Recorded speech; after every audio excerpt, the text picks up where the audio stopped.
Welcome to Conversation with Buddy. I'm your host, Buddy Puckett. Well, here we are, another Friday morning with a new podcast, with a new guest. This morning will be pretty cool. It's not just a returning guest, it's a returning guest and his wife. So this is going to be pretty cool.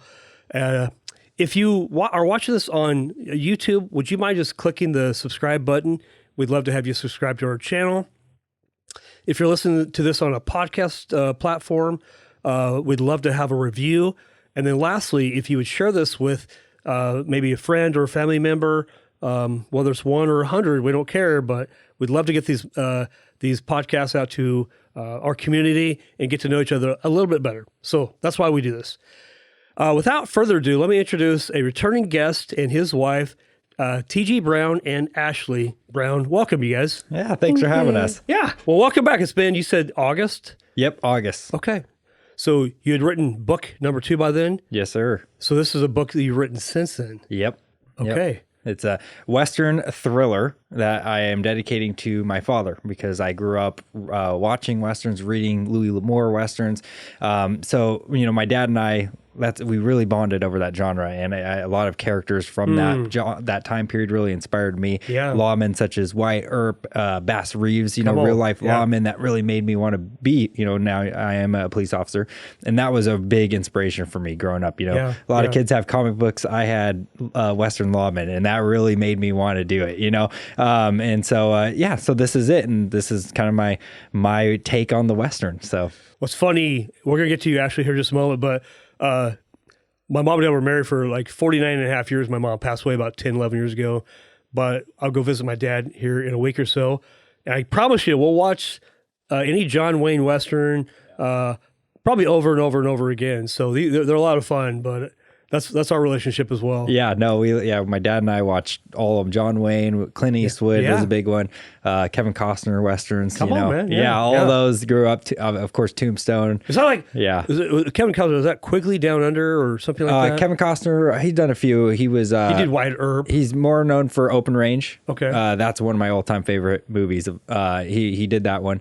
And then he was Wyatt Earp too, yeah. So how about Tombstone? You say you love Tombstone? Yeah, Tombstone. Yeah, Dances with Wolves, another one. Come on. I can nerd out on this stuff all day. Yeah. All right. So TG, you and I had a podcast before. So for the audience to maybe go back and listen to that one would be awesome. So we're going to pick up where you left off there, but we're going to introduce this lady over here, Ashley. The star of the show. Okay. So Ashley, you were actually at the podcast last time and it was fun having you there. Yeah. You weren't in it. You were just sitting right over here. And so that was really cool. Yeah. I really appreciate that you came to support TG and I can see you're a real big support. I want to hear about you. Where did you grow up? Tell me about your early lifestyle, parents, what that was like. Yeah, so I grew up in Newport, Oregon. Big city of Newport. Yep. And my folks, I have a family of 5.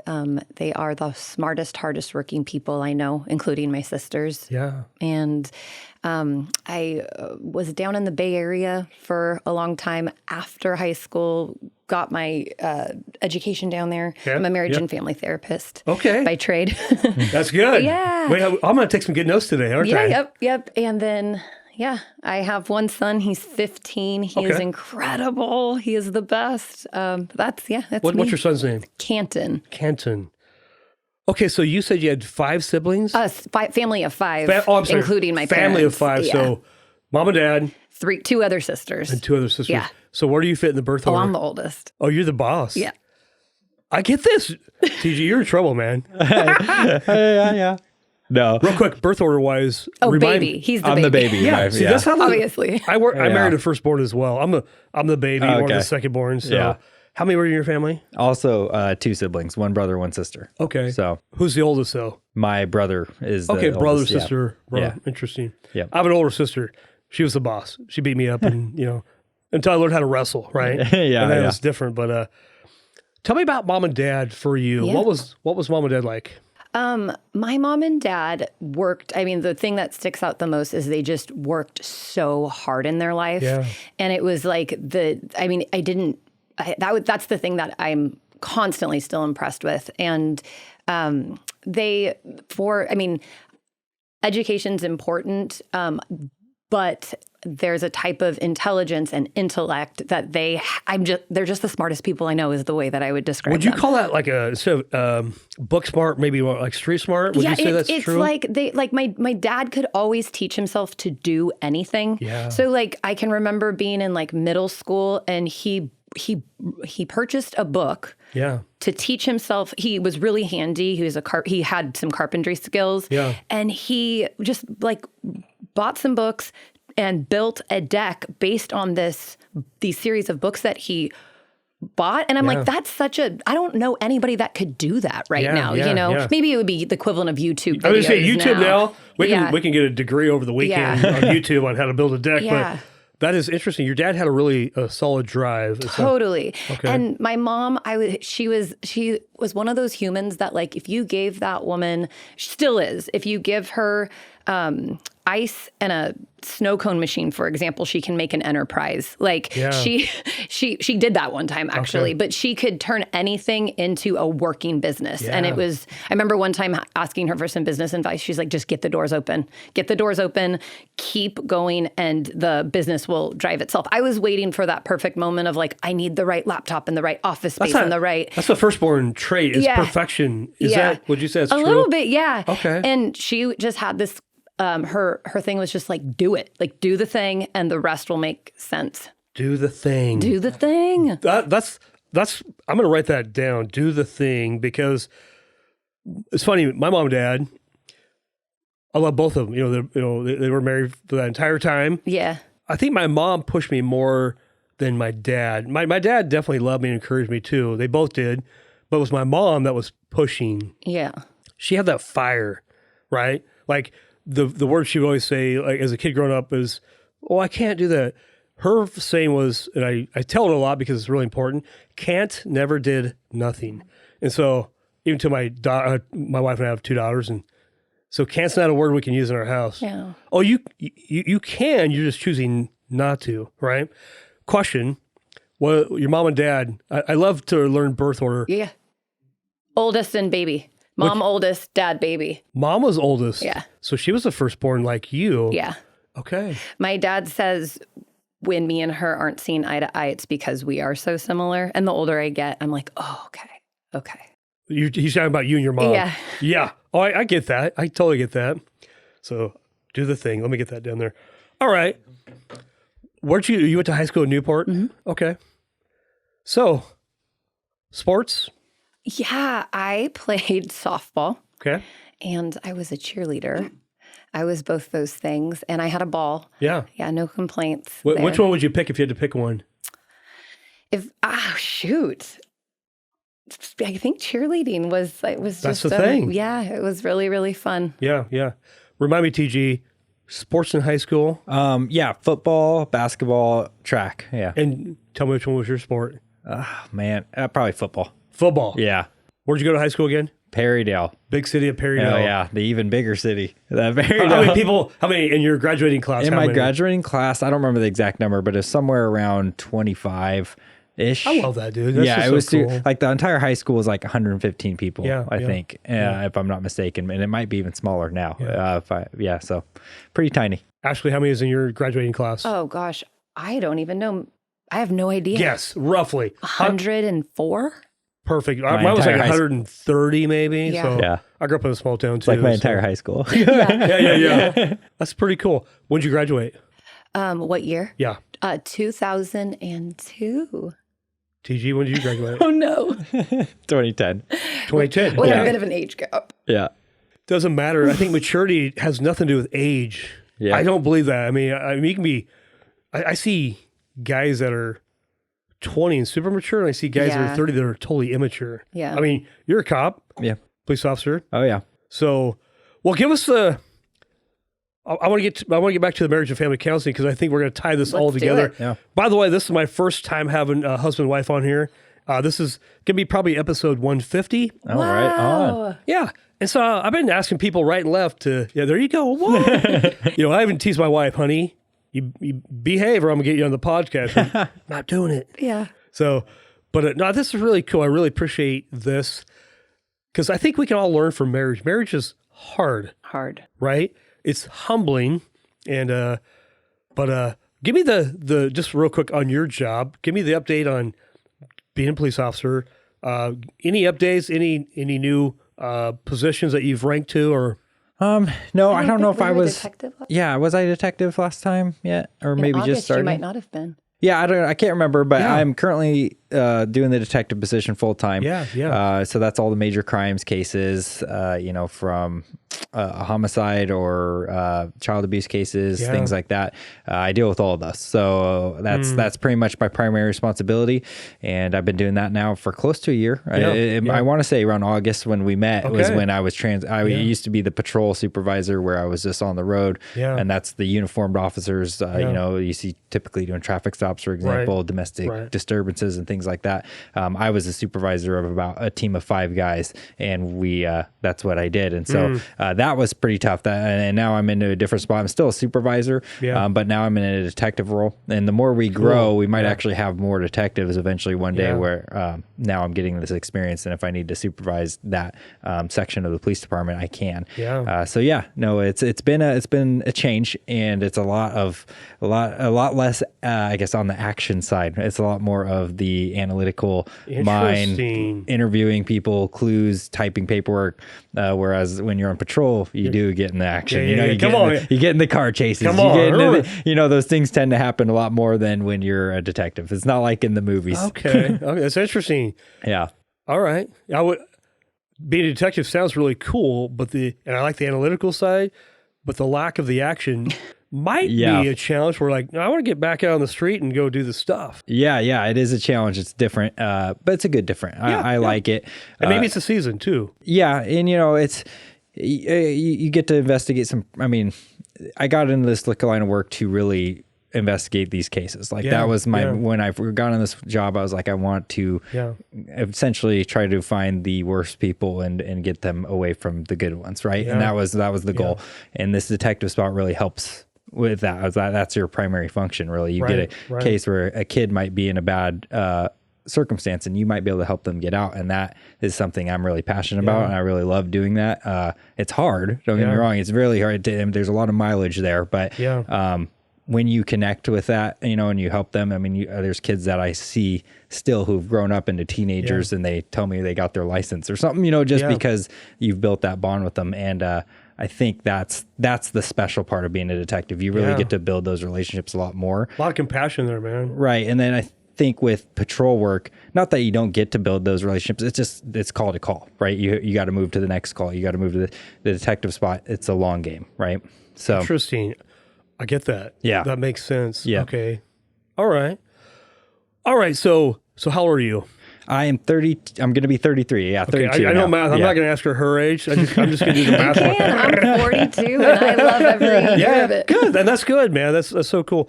How long have you guys been married? 2 years. Yep. Just had our 2-year anniversary in May. So, yeah. Okay. How'd you meet? On the job. Yeah. Yeah. Okay. So I worked as a mobile crisis worker. So I'm a licensed mental health clinician, and they had at the time a mobile crisis unit where I was partnered with law enforcement. I looked like a SWAT team Polly Puckett. I had like a tactical vest and like tactical boots. Wow. And tough. Yes. Get out of my way. It was great. Yeah. It was a fun job. And I met him. He worked at an adjacent department. Yeah. And he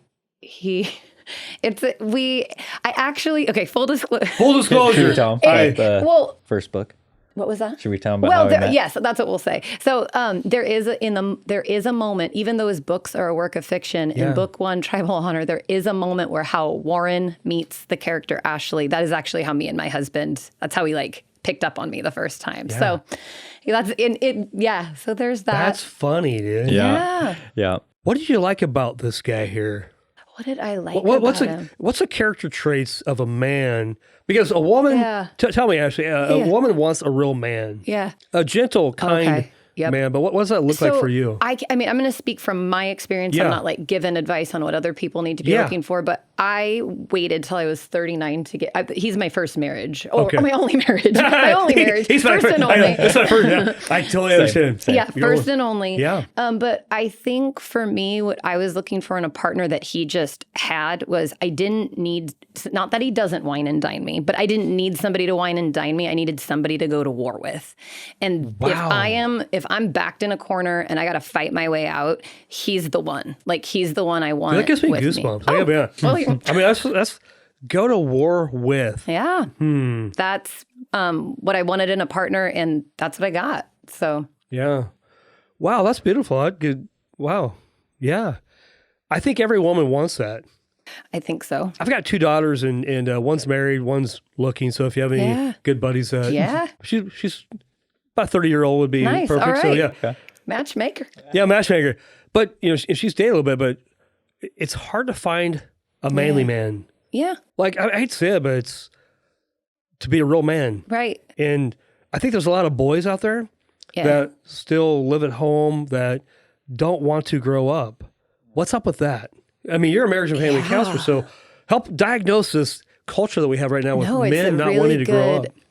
Well, I think that if I'm a young female and I'm looking to date a good human, Yeah. the thing that I would suggest in that world that you're Yeah. talking about of how do I sift through some of the BS in the dating world is I would encourage, like, get into a place where you would rather be happily alone, truly, and not just kind of, and not just because it sounds good, but you can like first see yourself like, I would rather be happily alone, creating a big world for myself with loving connections with people and Yeah. the things I like to do versus be with the wrong person.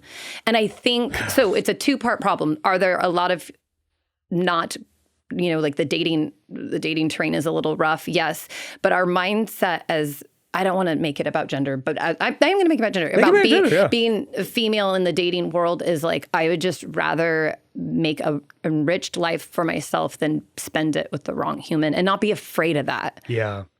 That's good. Yeah. I think it's really good. We have those conversations too. It's like, trust me, marriage sounds good. You see everybody getting married. Yeah. It's not all it's cracked up to be. It's you have to self-sacrifice. I mean, your job is to serve her. Right? I mean, Absolutely. yeah. It's on record. It's on record. But truly, that's the job of a man is to serve his wife. Yeah. Right? Yeah. And if you don't have the right guy that you marry and he's gone every weekend doing his thing, Yeah. whatever his thing is, Yeah. and I don't know. I see a lot of guys doing that. And trust me, I want to go do the thing, the shooting guns, the golfing, the whatever it is that I want to do. I usually don't because my Right. wife prefers I don't. Yeah. I'll ask her if I give her plenty of notice, I can do those things, but Right. you have to be very careful about that. Yeah. Because I'm selfish. Yeah. Right? Are you selfish, TG, or is it just me? I think we all are. I was gonna say it's a pretty common. She's giving you the look. It's a pretty common human trait. I But know. yeah. It's 100% common, but that's the hard part about being married. Yeah. Oh yeah. So, Yeah, it definitely is. okay, so you were 40. If you're 42, then you were 39 or 40 Yeah. when you got Yep. married. Yep. What made you wait all those years? I just was not going to be, I just was just going to be with the right person or no person. Yeah. The thing that was really interesting about when I met Tyler, I was like, he was just exactly who he said he was. Yeah. There was he's like, this is who I am. Yeah. And that was super, super refreshing. And I remember there was this season where I was like, he is the most loyal person, but it was like bigger than loyalty to just a relationship or me. It was loyalty to himself. And so I thought, oh man, for him to do something offensive to me, he'd have to break his own code and he'd have to offend his own creed first and then break a promise to me. And I thought I was like, that's just very sturdy. Like He's just not going to do that either. That's what, yeah. And so he was who he said he was, and he was just had this loyal streak. And I was like, all right, I'll keep him. Yeah. I think it's really sweet though. I mean, it's rare. I'm just saying it, man, to be the guy that does and says what he says he's going to do. That's rare. I mean, it's really cool. So, TG, what'd you see in her that because you were seeing, well, first of all, your relationship, had you ever been married before? Nope. Okay. Single. Yep, I was Dated single much? for a while. Yeah, I think I was single for like 7 years before I met her because I was along the same thought process as her, even though I hadn't met her yet, was just that like, I'm not going to not going to jump in a relationship that I don't know I'm 100% certain on, you know, and I feel like I've saw that a lot, whether it's other police marriages or just people in general. And I was like, I'm not going to be that. I'm not gonna, as you might know, it's a pretty high statistic of law enforcement officers that get divorces and things like that. Big, and so for me, I was kind of like, I'm not going to add to that statistic. That that was just kind of a mission right off the bat. And so, I learned a lot about myself. I felt like when you're by yourself, you learn who you truly are. Yeah. And I think most people don't like that either, do they? Like, they can't be by themselves because they don't really want to know. Yeah, no, I mean, it wasn't easy. I mean, it was definitely hard, but I felt like that gave me the, self-permission to go out and search a partner because I knew who I was. So I was like, okay, I know who I am. I know what I'm presenting to another person if I do date them, and they'll like it or they don't. And that's okay, because I'm okay with being alone. And I feel like sometimes we get this self-reliance of, I have to be with somebody, I have to be with people because of that comfortability.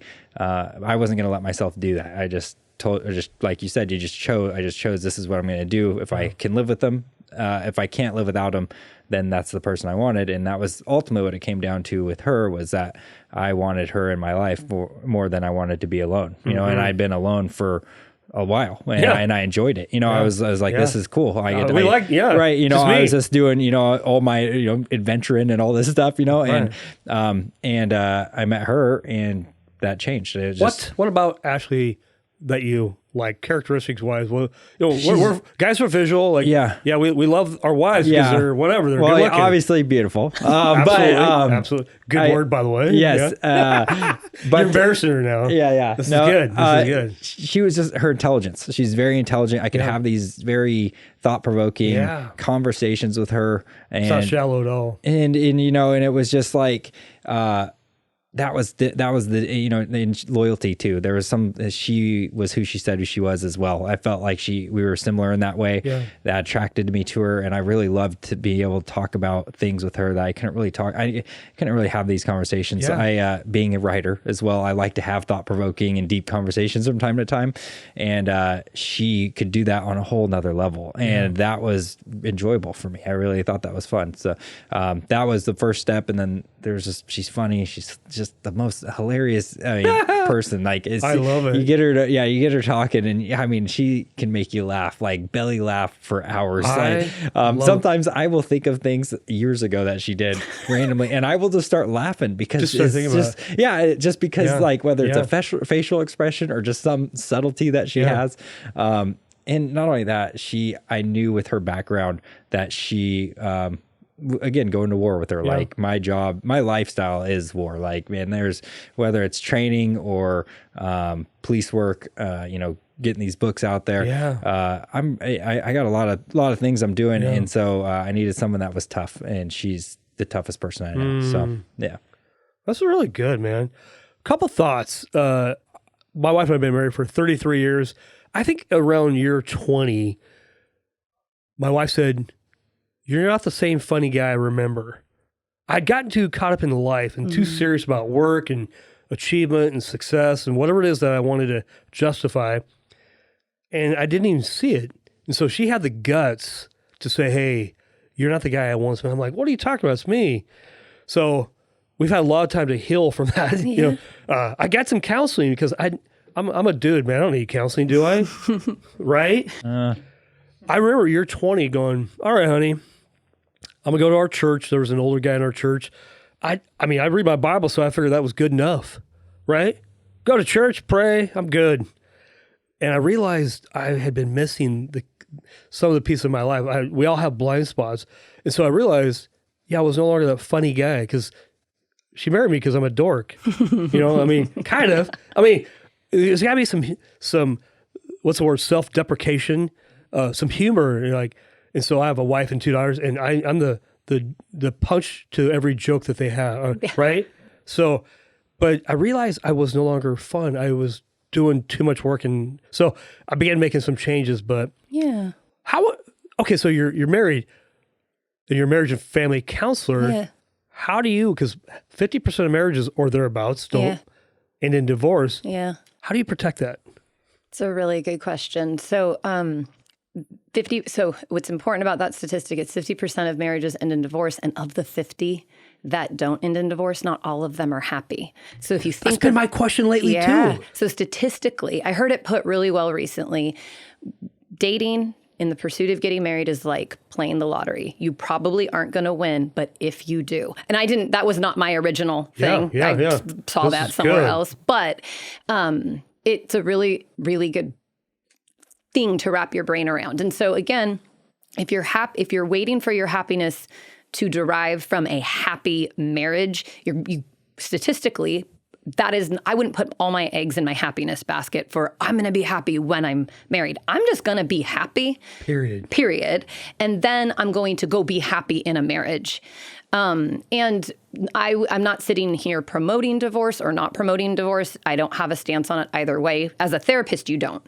But I would say in every marriage, if you're currently in a relationship and you're not happy, you only ever have two ways to proceed: leave or find a way to radically accept it and exist well within it. That's it. There's not a third option there.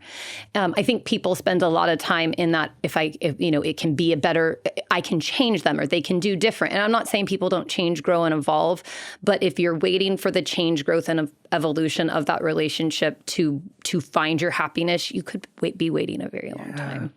That was really profound. So I try to read a book a month or 3 books a month. I mean, I think I'll probably read 30 or 40 books this year. And so some are business, some are autobiographies, some are like marriage. Yeah. Because I still have work to do. Yeah. Ask my wife, Yeah. Like this is not, I was good yesterday or last year, so I'm good no. But the book, I can't remember the title of the book, but the question is, what if marriage wasn't to make you happy, but to make you holy? This is from a Christian perspective. And so for me, marriage is not designed to make you happy. That's something you have to choosing joy regardless of your partner making you happy or not. Yep. Look, marriage doesn't always make you happy. Would you guys agree? I mean, does TG always, every day, just roll out the red carpet? Yes or no? Okay. I think that, and maybe it's because we're just 2 years in, I think that it's been fairly easy, but the moments where it's hard, right? The moments where it's hard are unavoidable. Yeah. And I think one of the things that we have done so this is a rule we have. We can fight about something that we've never fought about before once. Yeah. We can even argue about it a second time if we're implementing what we recently learned and we're kind of like fumbling and bumbling through what we just learned, but we will not fight about it a third time. And we kind of hold each other to that. If we are having an argument, it's usually new territory. And both of us kind of default to this, like, we don't like how this feels, so what's the freaking solution? And so when it happens again, we're not having this in this kind of auto response way. And I would say that because of that, we only have, I can tell you, I am not joking, we've been together 5 years, and I think we've had 5 arguments. Yeah.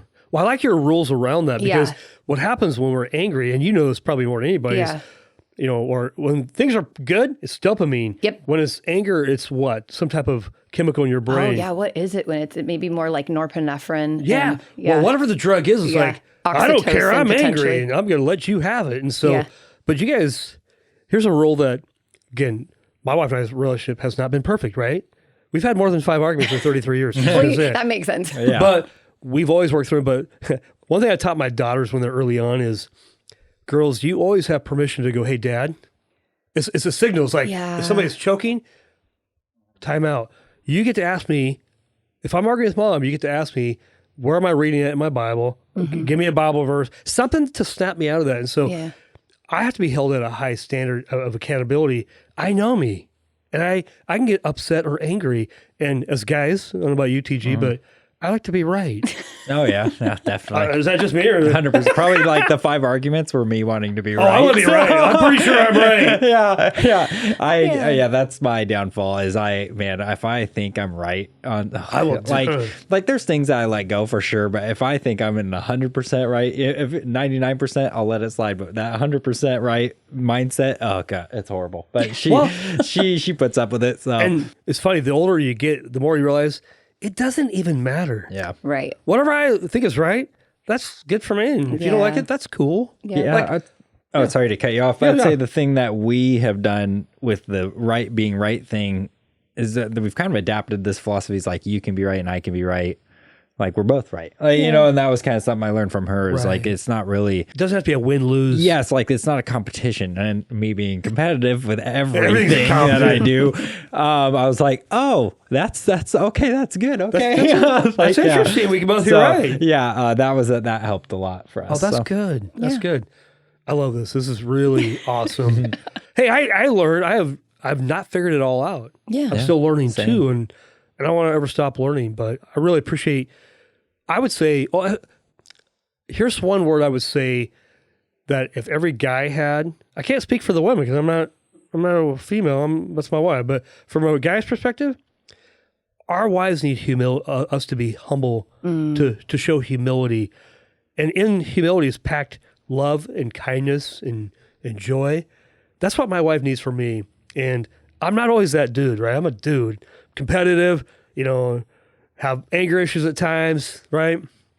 But humility. Yeah. And making sure she's more important than me.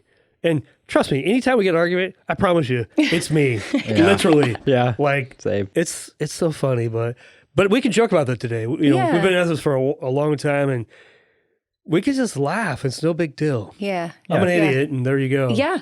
Yeah. Good. So, well, TJ, let's talk about maybe your current journey of where you're at with your books. What's next? What does that look like? Okay. And this is good. Current journey is obviously the Western Here novel. It's coming out on Father's Day. Again, that's for, like I said, dedicated to my father. So that was always the plan. No kidding. And- So this, real quick, this book right here, Yep. literally launches this weekend. Yep. Father's Day, June 15th. So, Dude, yep. that's awesome. Yep. Nope. It's available everywhere. It'll be available on the major sites, Amazon and all that. But we also sell it directly from our own bookshop. We sell signed paperbacks. We sell audiobooks of the book as well as digital copies. No kidding. Yeah. It's our shop on tgbrownbooks.com. We sell them directly, and they're the only place you can get signed copies of the book. So, you can get them from those other sites, but they won't be signed. Or like we like to make them out to people, like if I wrote one, it'd be to Buddy from T.G. Brown, and then I'd sign it, date it, and sometimes leave a little message for him, too. So it just really personalize them, and so anyways, that's the plan there, and as far as the next journey, we got another book hopefully coming out in October. That one's very early development stages right now, though. We're just kind of moving along. She's also the CEO of our book company. She's a boss. I always say that marriage is easy. Running a business with somebody is hard. Yeah, we definitely are business partners in the book business. Okay, So we run our own publication company, and so she markets the book pretty much 24/7. In fact, after this podcast, she'll probably be doing a marketing thing for it. And she's really helped get the book out there using various sites. TikTok's been a big one. She does like live videos where we interact with readers and really build relationships with our community. And that's been some of the most fun with these books and the journey of being an author and running a business with her is just meeting these like really kind, outstanding people throughout the journey. I mean, also led to me meeting you too, and I'm just thankful for it. So, Jeff Lang introduced you and I. Dude, that's funny. Jeff's a great guy. Does writing help you as a cop kind of unload your thoughts on paper, so you're not like packing around all this emotion in yourself? Is it kind of like a form of journaling in a way? Yeah. So I would say with my first two books, the Warren Lawson series, which are police crime thrillers. Definitely, like 100%. It was a little different with the Western because obviously the Western, it's set during, 1879 is the year this book is set. So different times, different dialogue, different cultures, different everything almost. And so that was a little different, but it was cathartic in that way. And when I set out to write this book, I wanted it to be as historically accurate as humanly possible. And so it was different. It was like implementing my own emotion into these characters that are all fictional, into this new world. So it was just a little bit of a different experience for me. But ultimately, yes, it was. And I think the important thing with this Western, we talked about men being men, and that women want that. The Western genre, to me, that was where I learned about men being men, being good, strong, moral character, and doing the right thing, not because of any other reason than they believed in doing that. And that's what I wanted to recreate in this Western, is like, I felt like in recent years, the Western genre is kind of, plummeted, for lack of a better term. I haven't seen a good Western, read any good Westerns recently, so I really wanted to revitalize it with that, and something that I'm very passionate about. What does I love that you do this for Father's Day and you did it for your dad. That's really, it's Father's Day weekend. Yeah. This won't air for actually a couple weeks, but a shout out to all the dads. Happy Father's Day. Yep. We love you. We appreciate you. What does your dad mean to you? Oh, my dad. He's, my dad, my mom, and this lady here, they're definitely my best friends. Like sweet. I told you before, I see them at least once a week. I go out to dinner and hang out with them, whether we watch Monday Night Football or we watch a movie. They're everything. I don't know what I would do without him. And he's been such a shining light in my life, both him and my mom. So. How long have your mom and dad been married? Oh, man. Whew. But I don't know. Roughly. Over 30 years. I think they're close to 40-year anniversary, if not over that already. But they're up there. Yeah, they've been together forever. They were high school sweethearts, essentially. They met in high school, going to Willamina High School. And then, big city Willamina. Yeah, and then I think after that, they went to Chemeketa together. Yeah. And the relationship kind of went from there. And then, here. Okay, so when you married this lady here, Ashley, she already had a son. Yeah. Yep. He's 15. Yeah, he was 9, I think, when He was they met. 9 when we met. No, you're not the replacement for dad. But This is pretty cool. But you're a dad figure. But go for it. There are times when my kid's dad and him and my son all go do stuff without me. Yeah, it's a pretty cool deal. That's interesting. Yeah, they'll Canton will really want to go to a basketball game, or his dad will be really into some sporting thing, and he thinks to reach out to Tyler and be like, "Do you want to come with us?" Yeah. So it's a pretty cool thing. That I don't think that's I don't have that expectation for every circumstance, because it's not doable in every. Not. In ours, it is though, and I think our kid only benefits from it. Yeah. Go back real quick. Yeah. Canton's dad. Yeah. You probably were mid-20s. I was early 20s. Yeah. You had a kid. Yep. And happens. Does. Any reason why you guys chose not to get married at that time? We didn't really choose to ever be together. Oh. We just happened to be in this circumstance. Yeah. I'm sure we tried to maybe date briefly and were very quickly like, this is a terrible idea. This is not good. And then from there, it was like we just put him first. Yeah. And then my parents got very involved. I think there was a season where I was like, I don't want to focus on Canton as much as I'm maybe mad at his dad. If me and his dad were not seeing eye to eye, my parents got were very helpful and got involved and really did a lot of good mediation for us. And then now it's just we all do Christmas together and birthdays. No kidding. That's good. Yeah, we're not. It's a very, very super amicable. But I think that's what sold me was the first time, or that first season of you guys, Canton and you being around each other, and Canton's life was just better with you in it. And I was like, so you and Canton can hang out, go shoot guns or whatever. I'm the third wheel. I'm the third wheel. Can I count? Well, maybe. Yeah. No, that's sweet though. That's good. Yep. No, he's my buddy. Yeah, we've been hanging out for a while now, and now he's older. It's different. So what do you guys do for fun, you and him? Now it's a little different. Him being 15, he's kind of making friends. It's you're a cop. Yeah, I don't know about this, man. But we usually now pick movies. We're picking it right now. We're having a summer movie list of things that he hasn't watched. I'm trying to get him into the westerns. Come on, so he hasn't seen Open Range, so that's a movie I'm gonna sit down and watch with him, and things like that. So I'm trying to get him used to watching those and learn, because that he hasn't really watched a lot of westerns really. And of course, when he was growing up, it was all about the Marvel comic book movies, right? And so it's just, he's like, what's a western? Are you a Marvel guy? I like them, yeah, but definitely if I had to choose westerns, Yeah, like, I like them, but Yeah. I could choose many other genres. yeah, I definitely learned more from the Western genre, I think. And so, anyways, but yeah, we back in the day, we'd go to the park and play all day, and that was his thing. Yeah, He'd just yeah. run and run and run. And I even played soccer with him. He's a goalie, Yeah. and he plays year round. Like He's a it's stud. incredible. Yeah, and anyways, Wow. I used to kick the ball at him, and he would dive, and He's gotta dive and beat that ball, yeah, man. and then I taught him some little martial arts things, back in the day, just because he thought that was interesting, and then so there's a lot of things we do.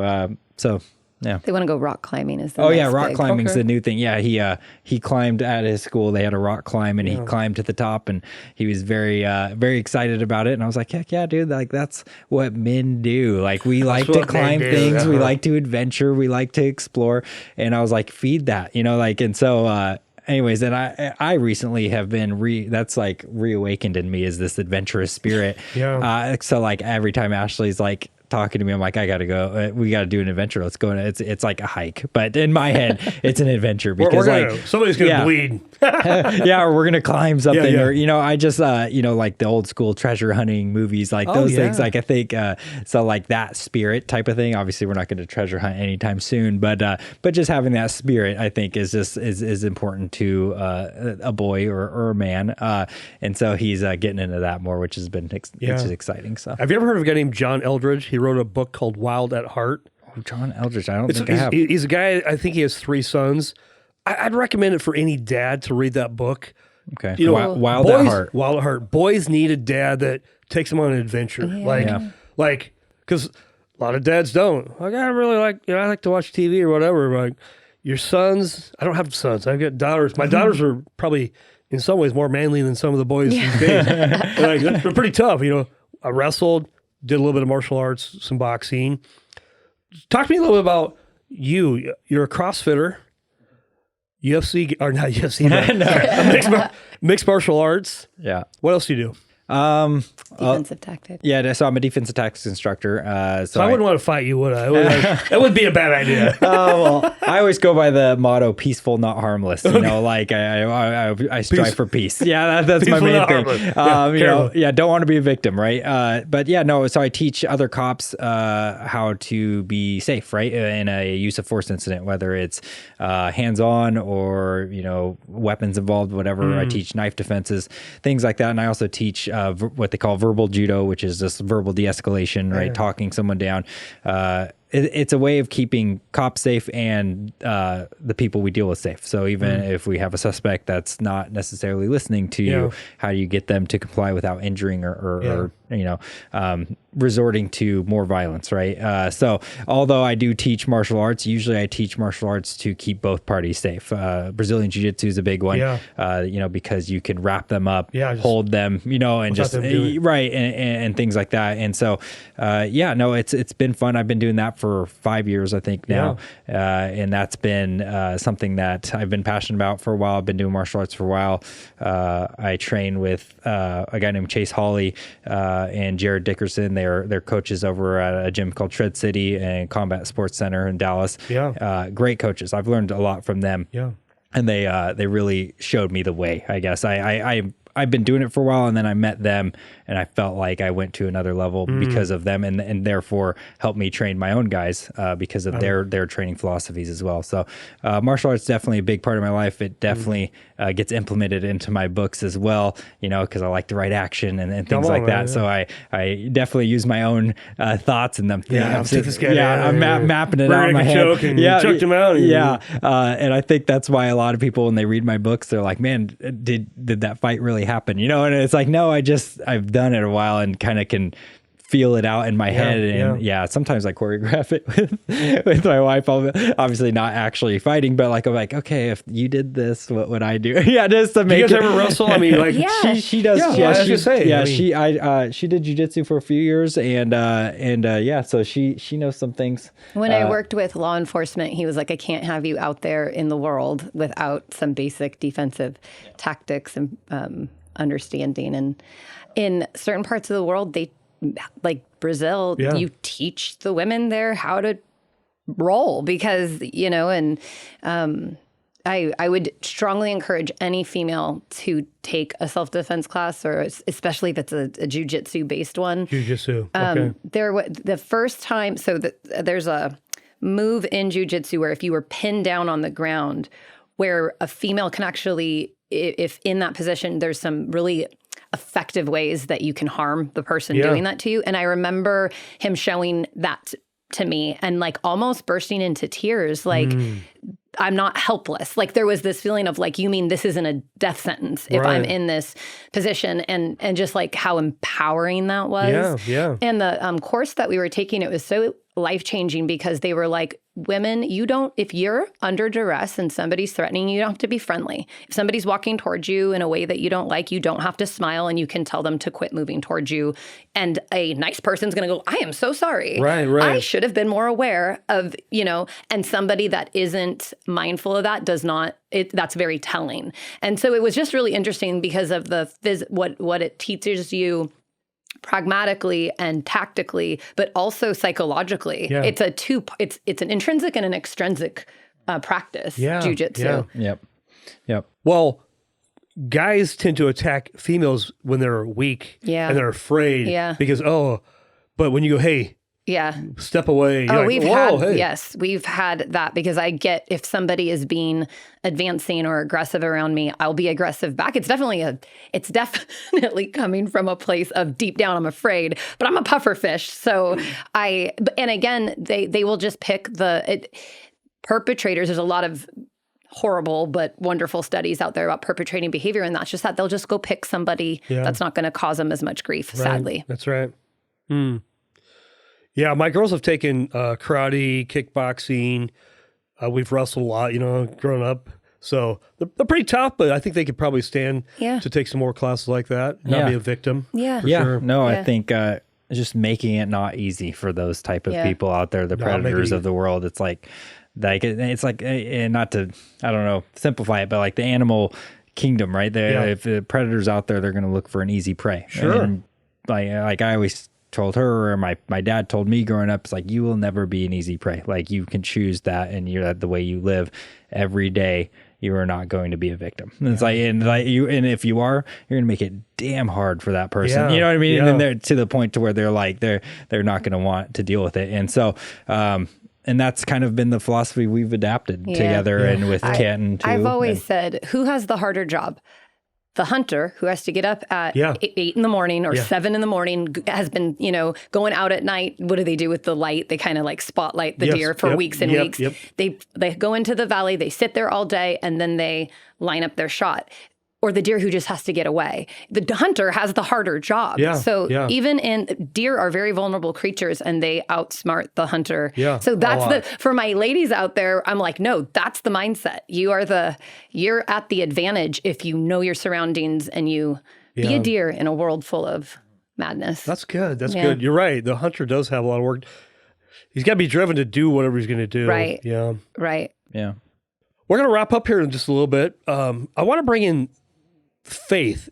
How does faith play into your guys' relationship? If you want to get personal on that, what's that look like for you? I'll just tell you real quick. When my wife and I got married, she grew up in church, but really wasn't living. I grew up in church and certainly wasn't living. Right. I was living my own life, and it was probably, we got married at 23. It was probably 28 where we couldn't have kids. Life was pretty bleak, and just those moments. And a couple of my buddies asked me to join a Bible. I worked at Les Schwab at the time. I'm a tire guy. And so they asked me to join a Bible study. I was like, yeah, okay, whatever. So I joined this Bible study. So for me, my faith began to grow at 28, and it's grown ever since. But how about you guys? What does that look like for you? I think letting each other be exactly who we are in that realm. I'm not religious. I would definitely say I'm spiritual. And so if I'm like burning my incense, or if I maybe have a crystal or something, he just makes space for it. He doesn't judge it. He doesn't judge it. Harp on it. My dad is an atheist. My mom is a devout Christian. And I think I had 42 years of watching how two people can be opposites in that way, but and they're still married. Totally still married. Yeah. So cool. Yeah. And so I think, it and if you have that in common with your partner, there is a huge advantage to a relationship for it too. I don't want to negate that at all, but you can accept your partner exactly the way they are and change, and that could be even within differences of spirituality. You want to add to that? Yeah. So I grew up in a home, my mom was a very religious upbringing, went to Catholic school, the whole works. My dad wasn't. He still believed and whatnot. And the method we had was, you don't have to go to church if you don't want to. You can if you want to, type of deal. Yeah. It was very free. And what I gathered from it was that, the whole point of that, what I got was that you love people for who they are, and you don't let it. Unfortunately, sometimes it can be used for a way to hate somebody, or you know what I mean. And that's the opposite of what I think it was intended for. So, in our home, we just try to love each other for who we are, and that's a thing. And it's that's pretty much it. I think in a nutshell. Oh, by the way, if you try to change her, you can't. You can't change him. And so I think marriage sometimes guilty of that. We have an expectation of our partner to change and be something that we think they should be.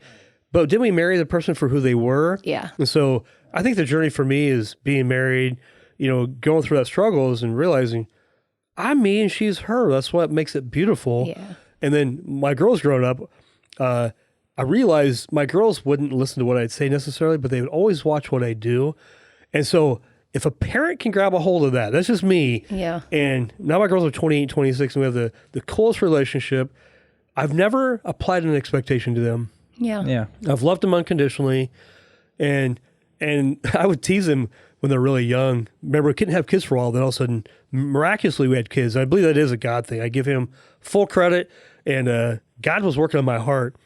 But he also reminded me, these are not your kids, they're my kids. And they're on loan to you, buddy. And so you're going to teach them my ways, not your ways. Yeah. And so as our girls got a little older, they might be in first grade, and I would tease them like, hey, you want to skip school today? No. Like, hey, mom and I are going to church. You want to go? Or you want to skip church? No. Okay. So I don't have a requirement. I mean, look, the more I was a kid who was forced to go to church, usually hungover. Guilty. Yeah. So forcing your kid to go to church doesn't change the heart. Right. Right. And kids can see through hypocrisy. The do as I say, not as I do mentality doesn't work, by the way. I see a lot of parents fail. I mean, I don't know that I failed in that area. I failed maybe as a husband in that area. Do as I say, not as I do, or having expectations. For me, the magic was removing all expectations. Yeah. Accepting you exactly for who you are. That's God's problem to worry about. I can pray for somebody and my wife can pray for me or whatever, but we're good. People are like, wait, you don't have any expectations? I have none. Yeah. Because anytime I have an expectation, here's the problem. If I have an expectation, it always leads to disappointment. Yeah. And so I'd been disappointed before and realizing there's this funny reel or Instagram, like this guy comes home from golfing one day and his wife's at home, honey, how was your golf game? And I've got dinner made and let me rub your feet. And how'd you do on hole number 1? Yeah. That's a lie. Is I was thinking, shut up, sit down, dinner's ready. The reality is we think that we want to be served, but that really doesn't bring us joy as a man. Yeah. So it's funny how it took a long time for me to figure that out. So anyway, I agree with what you guys say. Hey, do your thing. Yeah. If that's how you want to honor God or whoever it is you honor, that's on you. Yeah. I got to live my life however I think, and you got to live your life. Right. And so I fully respect that. Yeah. And I think that's the main thing with it all is just not imposing your thought process on somebody else, right? It's like I think that with those type of things in particular, you let them come to their own conclusion. We really with Canton, there's certain things that like don't commit crime. Like we can't. You just can't live here. Well, like there's certain things you got to draw your line in the sand. But for the most part, it's very much like find your way. You know what I mean? Like if this, and we kind of we'll guide him. We'll tell him what we think about that, but we will tell him. but you make your own choice. You don't follow me because you know what I mean? If you think that on your own, that's okay. But if you want to venture and explore other answers for yourself, I think that only makes you a more intelligent human being, right? I think where we falter as humans is that we believe in one thing only, and everything else sucks, right? Like everybody else sucks. We can't, you know, suck, you know what I mean? And now we hate that person. And I'm like, that's what? I was like, that is not what it was meant for. In our opinion, that was not what we believed it to be. It was like, we're love thy neighbor, right? That was kind of the concept, And so that's how we've taken it to with raising our kids. So I think you said I'm not religious, I'm spiritual, and I really appreciate that, because religion is man-made version of being dogmatic. My ways are better than your ways, right? And now that you don't believe like I do, I hate you, right? That is not cool. No, it's the opposite, I think, of what he had intended. So Well, the way you guys raised Canton is one thing I learned, especially when my daughters turned 18, because I always try to ask questions like, "Hey, Dad, what do you think I should do here?" Well, what's your thoughts? Yeah. Like, I want you to be able to think for yourself. Yeah. And so when my girls are 18 or older, the thing I've enjoyed most is, "Hey, Dad, they got this problem," and I always say, "Are you kicking tires, or do you really want to know the answer?" Yeah. Because I don't want to just waste my words. And so I have to ask permission, like, "Hey, are you open to a suggestion?" Yeah. Versus going, "This is how you do it. I know all things." Yeah, that's the perfect way, in my opinion. Yeah. Yeah, it's so much fun to go, "Well, are you open to a suggestion?" Yeah. Yeah, yeah. Yeah. Oh, man, I just love that. Yeah. I wouldn't trade that for anything. Yeah, That's great. Especially in the realm of parenting, when my son comes home and he's learning things for the first time, and he's having these like developmental milestones, and he's like, he's 15 now, so politics, he's like wrapping his brain around that, and it's like just interesting I don't need to change anything that's coming out of his mouth. My only job is to help him. I feel like as a mom, just let's see it. Let's find the middlest ground possible.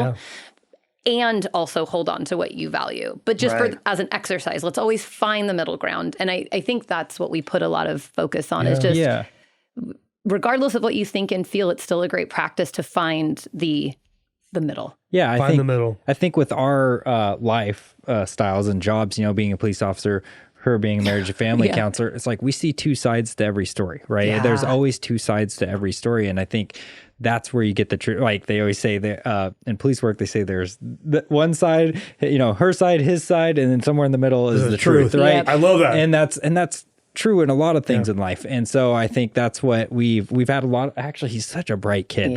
Not just saying that because he's ours, but I get it. He will talk to you, and he'll have his fiery, things because he saw something online like, "Oh, this is horrible. This guy's horrible." And it's like, I was like, well, let's look at the opposite end of the coin. Yeah. Let's find the middle. But he'll listen. He'll sit there and he'll ponder that, and that's what we want because again, the capacity to ponder is all I want from him. Yeah. What did you call that? The capacity to ponder. Yeah. Have your beliefs, but have the capacity to ponder. Yeah, I think it's okay to have. We very much believe that everybody's entitled to have their own beliefs, right? Amen.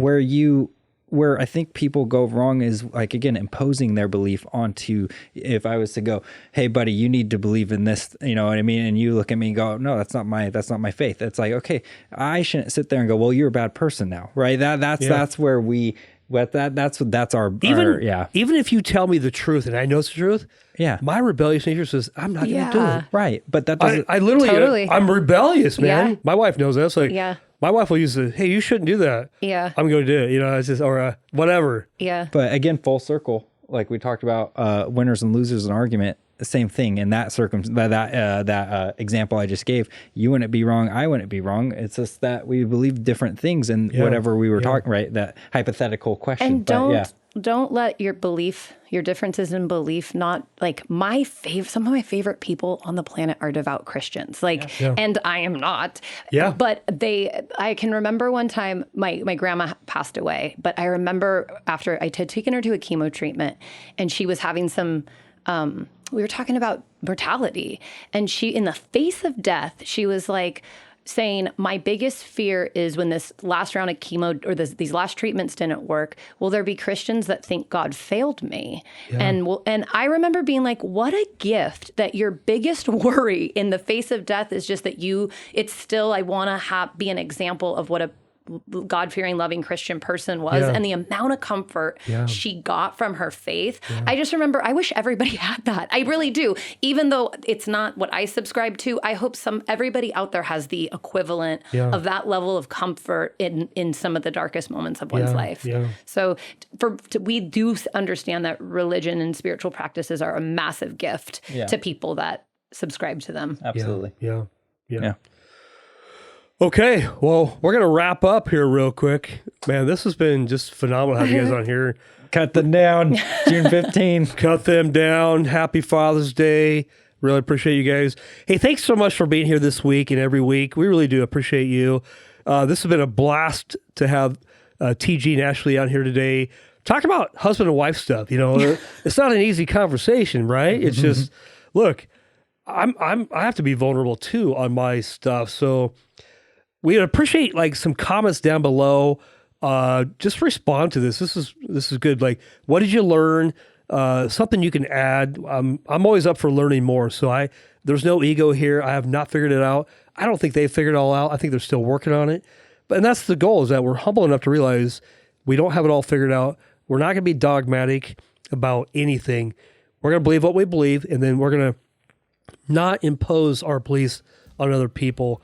We can be kind and gentle and ask good questions, but, loving people, loving thy neighbor, as you said, it's, love the neighbor, or love God with all your heart, mind, and soul, love your neighbor as yourself. That is what God's called us to do. So, Lord bless you guys. Thank you guys for being here this week. You guys were awesome. Thank you for having us. Yeah, no, this was so really fun. Really a lot of fun, you guys. It's a great conversation. Thank you. Okay, so I'll put this in the show notes. The Cut Them Down book is out this weekend. I'll do a little reel for you guys. Yep. Awesome. Thank you. We appreciate you. Yes, man, I love you guys. I love you. This is so good. All right, we'll see you next week. Thanks so much.